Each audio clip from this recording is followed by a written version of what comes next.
Have you ever stopped to think about how we learn to survive in the world? So much of it, when you really look at it, involves building up walls. We learn pretty early on to protect ourselves, to brace for impact in a world that can feel, well, pretty harsh sometimes. And this toughening up thing, it usually starts out as just basic self-preservation. I mean, after you've been hurt or misunderstood one too many times, you instinctively start to harden your edges. It's a defense mechanism, and almost all of us have it. So, what's the first thing that changes? Well, it's often how fast we respond. We learn to get our point across, like right away. We want to make sure we're heard before we get overlooked or interrupted again. It's all about claiming your space, right? And then, the next thing you know, those defenses go up way more quickly. That guarded feeling, it becomes a total reflex. We start choosing efficiency over tenderness, mostly because it just feels safer. It feels less vulnerable. And this is the real kicker. It's the unintended consequence of all that self-protection.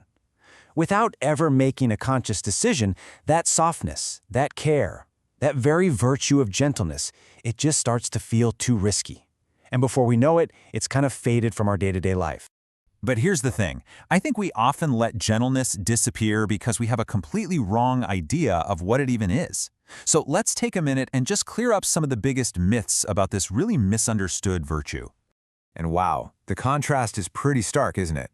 On the left, you've got what we think it is: weakness, being a doormat, staying silent no matter what. But the reality over on the right is the complete opposite. It's actually strength that's being intentionally controlled. It's power that's guided by love. It's having the guts to deliver the truth, but doing it with real care.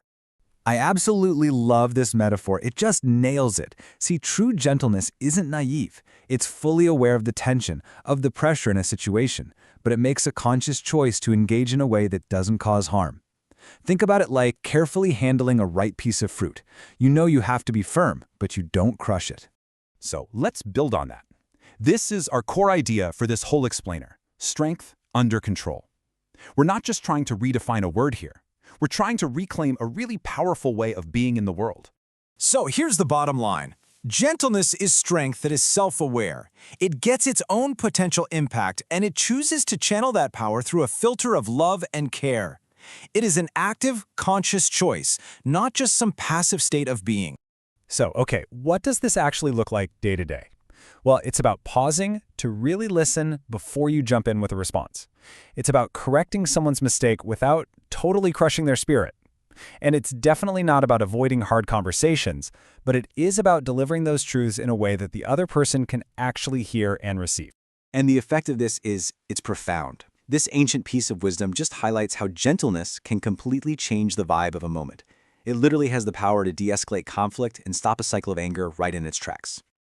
But this is where we have to be really careful, because there's a version of gentleness floating around that isn't the real thing at all. It's so important that we learn how to spot the difference between the counterfeit and the genuine article. This table just breaks it down perfectly. See, counterfeit gentleness, it comes from fear. Fear of confrontation, fear of not being liked. And it makes us shrink back and just avoid the real issue. But true gentleness, that comes from a place of security.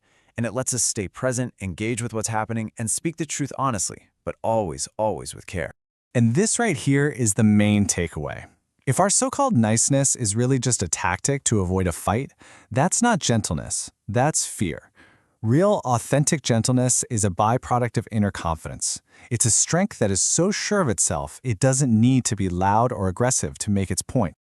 Okay, so we've defined it, we know the difference between the real and the fake, but how do we actually do this? In this last section, let's get super practical and talk about how to put this all into practice.